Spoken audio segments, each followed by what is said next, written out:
때는 바야흐로 따스한 봄바람이 한양 성곽을 감싸던 3월의 어느 날이었습니다. 성곽 아래 고즈넉이 자리 잡은 기품 있는 기와집에서는 혼례를 치른 지가 2달이 지난 한 부부가 살고 있었습니다. 남편인 이서준은 35의 나이에 문과에 급제한 수재였으나 벼슬길에 덧없음을 느끼고 집안의 전답을 관리하며 조용히 학문에만 정진하는 선비였습니다. 그의 아내 민서연은 이제 막 19살이 된 어여쁜 새색시였습니다. 그녀가 고운 비단 치마를 입고 정원을 거니는 모습은 마치 봄꽃이 하늘거리는 듯하여 한 폭의 그림과도 같았지요.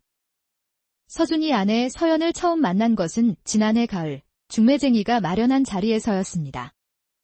수줍음에 고개를 푹 숙인 채 가느다란 손가락으로 치맛자락만 만지작거리던 그녀의 청초한 모습에 평소 감정의 동요가 없던 그의 마음도 따스한 봄날 눈 녹듯 스르르 녹아내렸습니다. 맑고 깊은 눈동자, 복숭아빛 뺨, 그리고 새처럼 가녀린 목소리까지 서연의 모든 것이 서준에게는 순수하고 아름답게만 보였습니다. 그러나 꿈같던 혼례를 올린 후 서준은 예상치 못한 깊은 난관에 부딪혔습니다. 아내 서연이 그를 병적으로 두려워했던 것입니다. 첫날 밤, 은은한 촛불이 방 안을 비추는 신방에서 서준이 조심스럽게 다가가자 서연은 겁에 질린 토끼처럼 온몸을 떨며 이불 속으로 파고들었습니다. 제발 가까이 오지 마세요. 그녀의 떨리는 목소리에는 진심 어린 공포가 고스란히 담겨 있었습니다. 처음에는 그저 새색시의 수줍음이려니 생각했던 서준도 시간이 흘러도 상황이 나아지지 않자 깊은 고민에 빠졌습니다. 아침상을 받을 때도 나란히 정원을 거닐 때도 서연은 항상 그와 보이지 않는 벽을 둔 채 일정한 거리를 유지했습니다. 마치 그가 무서운 맹수라도 되는 양, 조금만 가까이 다가가려 하면 화들짝 놀라 뒷걸음질치기 일쑤였습니다. 어느 날 저녁, 서준은 마당 끝에 홀로 앉아 달을 보고 있는 아내에게 다가가 조심스럽게 물었습니다. 서연아, 내가 그리도 무서우냐? 서연은 고개를 숙인 채 아무 대답 없이 눈물만 뚝뚝 흘릴 뿐이었습니다. 그 처연한 모습이 너무나 가여워 서준은 더 이상 다가가지 못하고 무거운 발걸음을 돌려야만 했습니다. 날이 갈수록 두 사람 사이의 거리는 더욱 멀어져만 갔습니다. 서준은 서재에서 책을 읽으며 고독을 삼켰고 서연은 안채에서 바느질을 하거나 검은고를 타며 외로움을 달랬습니다. 한 지붕 아래 살면서도 마치 다른 세상에 사는 것처럼 그들은 서로의 존재를 의식하면서도 가까워질 수 없었습니다. 봄비가 부슬부슬 내리던 어느 날 서준은 창밖을 바라보며 깊은 한숨을 내쉬었습니다. 아내의 순수하고 맑은 모습은 여전히 그의 마음을 설레게 했지만 그녀가 자신을 두려워한다는 사실은 그의 가슴을 무겁게 짓눌렀습니다. 대체 어찌하면 이 어린 아내의 마음을 열 수 있을까? 어찌하면 우리가 진정한 부부가 될 수 있을까? 서준의 고민은 끝없이 내리는 봄비처럼 그칠 줄을 몰랐습니다. 혼례를 올린 지 석 달째 되던 날, 서연은 더 이상 참을 수 없는 마음에 친정으로 향했습니다. 한양 서쪽 끝자락에 자리한 친정집은 시댁에서 반나절 거리였지만 서연에게는 마치 천리 길처럼 멀게만 느껴졌습니다. 가마 안에서 내내 눈물을 훔치던 그녀는 친정대문에 들어서자마자 어머니인 윤씨 부인의 품으로 달려들었습니다. 어머니, 저는 정말 더는 못하겠어요. 서방님이 너무 무서워요. 딸의 울음소리에 윤씨 부인의 마음도 찢어지는 듯 했습니다. 40을 갓 넘긴 윤씨 부인은 일찍 남편을 여의고 홀로 딸을 곱게 키워온 과부였습니다. 고운 얼굴에는 세월의 흔적이 옅게 배어 있었지만 여전히 단아하고 기품 있는 자태를 지니고 있었지요. 얘야, 대체 무슨 일이냐? 진정하고 어미에게 천천히 말해보거라. 윤씨 부인이 딸의 등을 토닥이며 달래자 한참을 울던 서연은 겨우 진정하고는 수줍은 얼굴로 입을 열었습니다. 어머니, 첫날 밤에 서방님의 그것을 보고 너무 놀랐어요. 그렇게 클 줄은 몰랐어요. 마치 방망이 같아서. 저는 너무 무서워서 도망쳤어요. 윤씨 부인은 딸의 충격적인 고백에 잠시 말을 잃었습니다. 그녀 역시 여인이었기에 딸의 두려움을 이해할 수 있었지만 이것은 쉽게 해결할 수 있는 문제가 아니었습니다. 그래서 아직도 서방님과 합방을 하지 못했단 말이냐? 서연은 고개를 끄덕이며 다시 눈물을 흘렸습니다. 서방님은 저를 다그치지 않으세요. 오히려 제가 준비될 때까지 기다려 주신다고 하지만 저는 그것을 볼 때마다 무서워요. 밤이 되면 서방님이 다가오실까 봐 온몸이 굳어버려요. 윤씨 부인은 깊은 한숨을 내쉬었습니다. 딸의 행복을 위해 좋은 혼처를 찾았다고 생각했는데 이런 복병이 있을 줄은 꿈에도 몰랐습니다. 얘야, 그것은 부부가 되면 당연히 겪어야 할 일이란다. 처음에는 무서워도 차차 익숙해지는 법이지. 하지만 어머니, 저는 정말 무서워요. 서방님의 그것이 너무 크고 무시무시해서 제 몸이 찢어질 것만 같아요. 며칠 동안 딸과 함께 지내며 고민하던 윤씨 부인은 결국 사위를 직접 만나보기로 결심했습니다. 전가를 보내 서준을 친정집 별채로 불렀습니다. 서준은 아내가 친정으로 간 후 연락이 없자 불안한 마음으로 장모를 찾아왔습니다. 장모님, 그간 평안하셨습니까? 서준이 정중히 인사를 올리자 윤씨 부인은 복잡한 표정으로 그를 맞았습니다. 어서 앉으시게, 이 서방. 내 자네에게 서연이 일로 할 말이 있어서 불렀네. 차를 마시며 잠시 침묵이 흐른 후 윤씨 부인이 조심스럽게 입을 열었습니다. 이 서방, 이런 말씀을 드리기가 참으로 민망하지만 서연이가 자네를 무서워하는 이유를 혹 짐작이라도 하시는지? 서준은 고개를 숙이며 한숨을 내쉬었습니다. 짐작은 하고 있습니다. 첫날 밤에 서연이가 너무 놀라서 그 후로 계속 저를 피하고 있습니다. 윤씨 부인은 잠시 망설이다가 용기를 내어 말했습니다. 서연이 말로는 자네의 그것이 보통 사내들보다 무척이나 크다고 하더군. 아이가 너무 무서워해서 가까이 가는 것조차 두려워한다네. 서준의 얼굴이 붉어졌습니다. 이런 내밀한 이야기를 장모와 나누게 될 줄은 상상도 못했습니다. 저도 어찌해야 할지 모르겠습니다. 서연이를 다그칠 수도 없고 그렇다고 이대로 둘 수도 없으니 한참을 고민하던 윤씨 부인은 조심스럽게 제안했습니다. 이 어미가 내가 서연이를 좀 도와주겠네. 아이에게 부부의 도리를 가르치고 두려움을 극복할 수 있도록 해보겠네. 장모님께서 그리해 주신다면 저야 감사할 따름입니다. 그날 이후 윤씨 부인은 자주 사위의 집을 찾았습니다.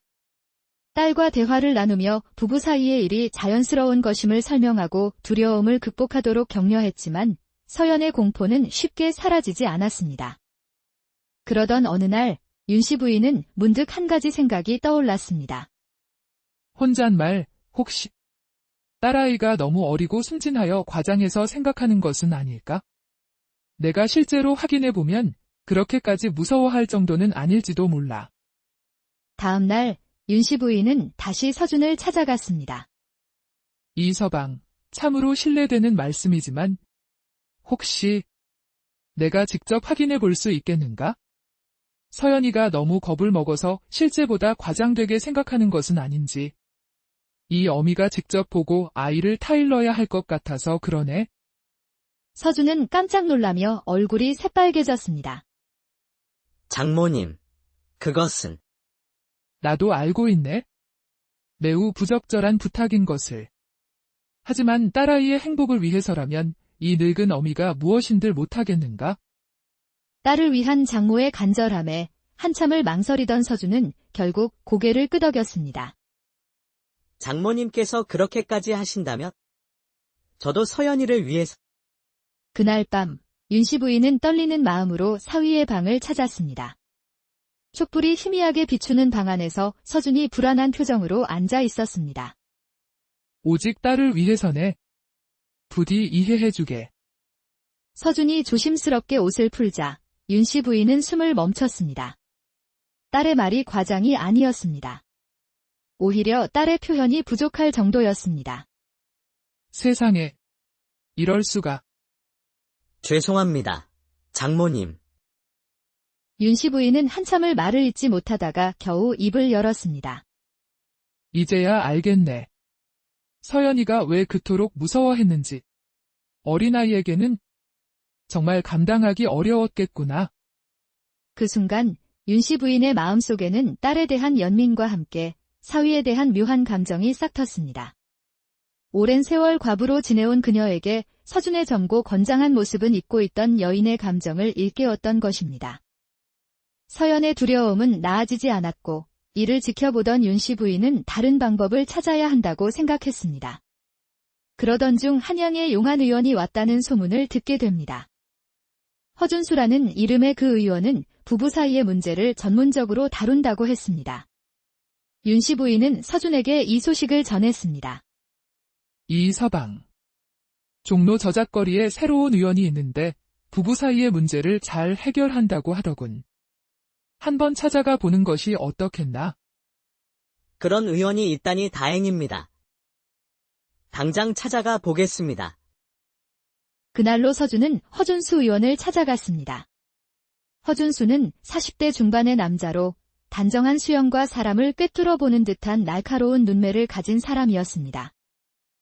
어서 오십시오. 무슨 일로 오셨습니까?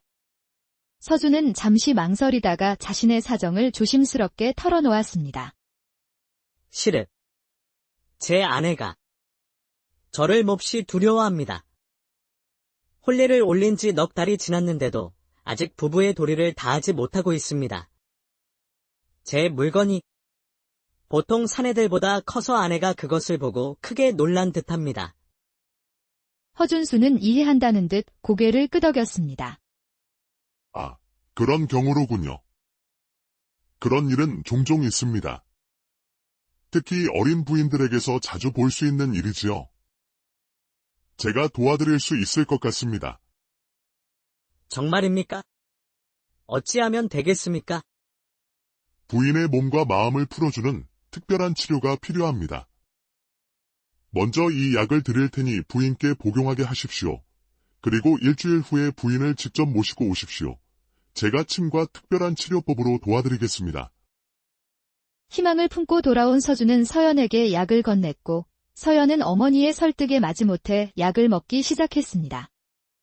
일주일 후 서준은 서연을 데리고 의원을 다시 찾았습니다. 허준수는 친절한 미소로 그들을 맞았습니다. 어서 오십시오. 부인의 혈이 막혀 있고 기가 제대로 돌지 않는군요. 이것이 두려움의 원인일 수 있습니다. 제가 특별한 치료를 해드리겠습니다. 어떤 치료입니까? 걱정 마십시오. 전혀 아프지 않습니다. 다만 이 치료는 매우 섬세한 것이라 남편께서는 밖에서 기다리셔야 합니다. 서준은 밖으로 나갔고 허준수는 서연을 안쪽 치료실로 안내했습니다. 허준수는 부드러운 손길로 서연의 맥을 짚고 침을 놓으며 긴장을 풀어주었습니다. 침을 맞는 동안 서연은 이상하게도 몸이 나른해지고 평소의 긴장과 두려움이 서서히 사라지는 것을 느꼈습니다.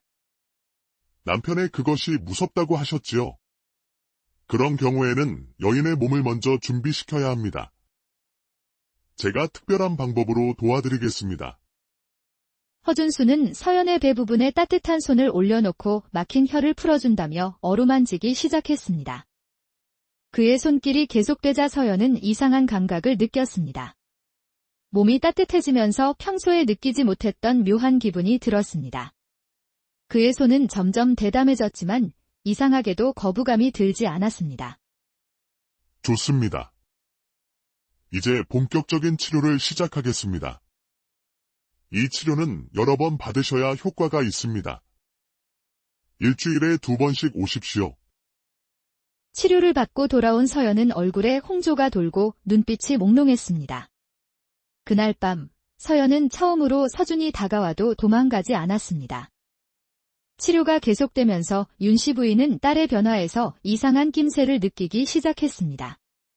치료를 받고 돌아올 때마다 얼굴이 상기되어 있었고 의원 이야기가 나올 때마다 묘한 홍조를 띠었기 때문입니다. 의심이 깊어진 윤 씨 부인은 어느 날 치료를 받으러 가는 딸의 뒤를 몰래 밟기로 결심했습니다.